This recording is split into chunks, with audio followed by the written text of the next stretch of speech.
Hello students, I am Muhammad Maruf Siddiqui, your science teacher. Today we will discuss about new chapter third. The name of chapter third is classification of materials, means पदार्थों का वर्गीकरण. And the name of today's topic is the importance of classifying things, means हम वस्तुओं को वर्गीकृत करते हैं तो इसका क्या महत्व है. Student, first of all we will read the topic.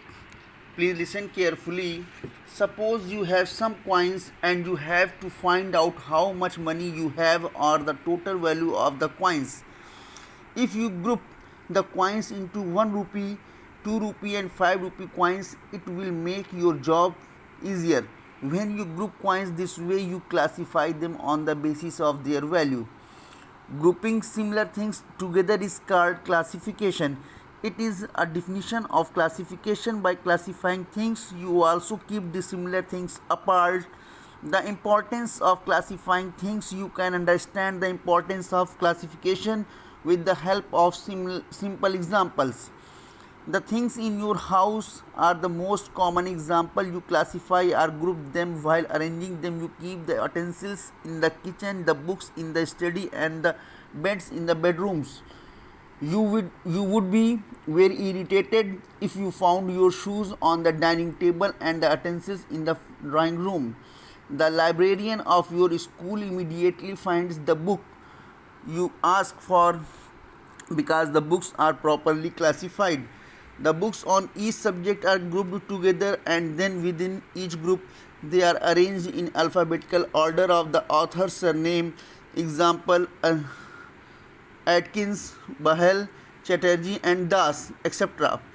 Classification also enables us to make a systematic study of anything. For example, both plants and animals are living beings, but they are different, so living things must be divided into two groups, plants and animals. Similarly, all plants or all animals are not alike, hence they are classified. Further, such classification helps us learn about the process that go on inside the bodies of different living beings. This helps us understand how diseases develop in different kinds of animals and find cures for them.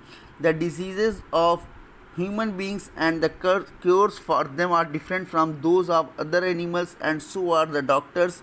Will you visit a veterinary doctor when you fall ill?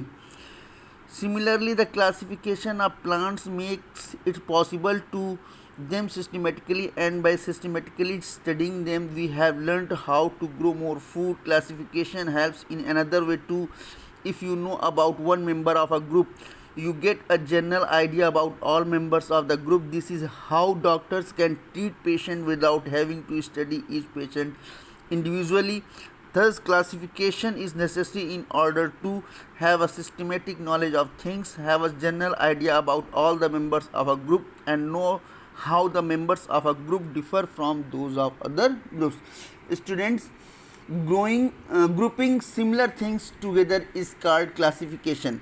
Means अगर हम एक जैसी चीज़ों को एक साथ इकट्ठा करके किसी समूह में रखते हैं तो उसी को हम कहते हैं क्लासिफिकेशन, मीन्स वर्गीकरण. जैसे कि मान लीजिए यहाँ पर दिया गया है कि आपके पास बहुत सारा पैसा है, लेकिन उस बहुत सारे पैसे में आपके पास 1 रुपये का भी कॉइन है, 2 रुपीज़ का भी कॉइन है, 5 रुपीज़ का भी कॉइन है. तो अगर आप उस सारे कॉइन्स को आपको काउंट करने के लिए कहा जाए तो आपको काउंट करने में परेशानी होगी. लेकिन अगर उसी कॉइन्स को आप क्या करिए, पहले आप 1 का कॉइन अलग कर लीजिए, 2 का कॉइन अलग कर लीजिए और 5 का कॉइन अलग कर लीजिए, और फिर उसके बाद आप काउंटिंग करते हैं अपने पैसों की, तो आप आसानी से काउंटिंग कर सकते हैं. तो जिस तरीके से आपने 1 के कॉइन को, 2 के कॉइन को, 5 के कॉइन को अलग किया, यही क्या आपने ग्रुप बनाया, यही क्या क्लासिफिकेशन, वर्गीकरण.